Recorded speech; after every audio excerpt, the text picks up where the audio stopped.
What's up YouTube, what's up les amis, j'espère que vous vous portez bien ce vendredi. Nouvelle recette, droit au but, pas de générique pour cette vidéo. On va réaliser ce délicieux poulet rôti à la poêle. Et pour ça, je vais nettoyer mon poulet. Je commence par retirer cette partie du derrière du poulet que beaucoup, j'en suis sûre, n'a pas l'habitude de retirer. Pourtant, ça regorge de beaucoup de microbes. Alors, s'il vous plaît, dorénavant, retirez cette partie. Et ensuite, on va découper le poulet. Pour ça, j'utilise une paire de ciseaux bien tranchantes et je vais découper mon poulet en deux. Une fois découpé, vous voyez bien qu'à l'intérieur, il y a encore des viscères du poulet et des petites impuretés qu'on ne souhaite pas avoir au final dans notre recette. Pour cette raison, je vais nettoyer le poulet de préférence à l'eau froide. Pas de l'eau tiède, pas de l'eau chaude, de l'eau froide. Une fois que c'est bien nettoyé, je le mets sur mon plan de travail et je prends un torchon propre pour essorer le poulet jusqu'à ce qu'il y ait le minimum d'eau possible parce que l'eau à l'assaisonnement, ce n'est pas très intéressant. Je rajoute un petit peu de citron pour la saveur et je vais faire des petites incisions sur mon poulet pour que ma marinade et mes assaisonnements pénètrent bien à l'assaisonnement. Mais au-delà du goût, ça va donner une belle esthétique au poulet en fin de cuisson. Voilà. En parlant d'assaisonnement, je vais donc commencer à assaisonner avec de l'oignon que je vais râper.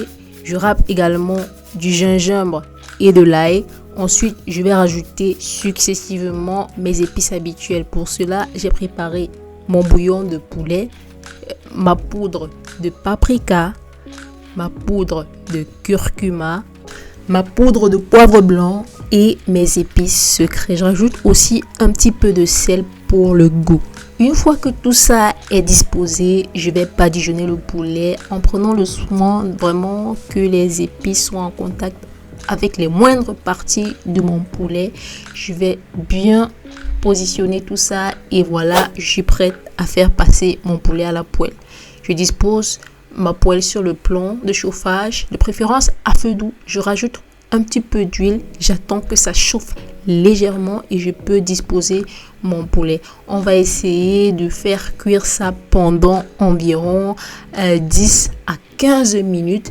Ensuite, je vais retourner pareil 10 à 15 minutes la deuxième face et voilà.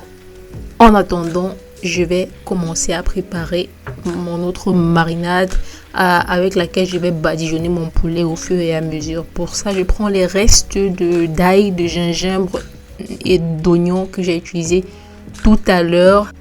Je vais piler le mélange dans un petit mortier. Comme vous le voyez, ce n'est pas haché très finement et c'est fait à dessein parce que c'est ce qu'on veut pour le résultat final. Je rajoute dans le mélange de la sauce barbecue et de la sauce soja. Je vais bien mélanger. Si vous voulez, vous pouvez ajouter un petit peu de sel encore. Mais moi, je préfère laisser ça comme ça. Mais par contre, je vais rajouter un petit peu de poivre blanc et mes épices secrets. Je vais prendre un petit peu de reste d'huile dans ma poêle et je rajoute au mélange et voilà, ma marinade est prête pour pouvoir encore mieux assaisonner le poulet. Voilà, je dispose mon poulet que j'ai retiré de ma poêle sur ma plaque à four et je badigeonne le poulet avec la marinade de manière assez intense des deux faces. Je retourne le poulet, je badigeonne également la face arrière et ensuite je vais faire passer ça au four à 250 degrés dans un premier temps pendant environ 30 minutes. Après les 30 minutes, vous verrez que du jus a été extrait du poulet. Vous allez recueillir ça dans votre petit bol. Vous pouvez le réutiliser un peu plus tard pour cuire vos sauces ou autres repas au choix et vous allez utiliser le reste de la marinade pour badigeonner encore le poulet. Retournez la face avant, badigeonner de manière à ce que voilà, en fin de cuisson, on puisse avoir une belle couleur dorée. C'est bien l'objectif. Une fois que ça sera terminé, vous allez encore passer pour une deuxième fois au four pendant environ 45 minutes à 250 degrés et après ce temps-là, normalement, votre poulet devrait être prêt avec une belle coloration comme vous le voyez ici.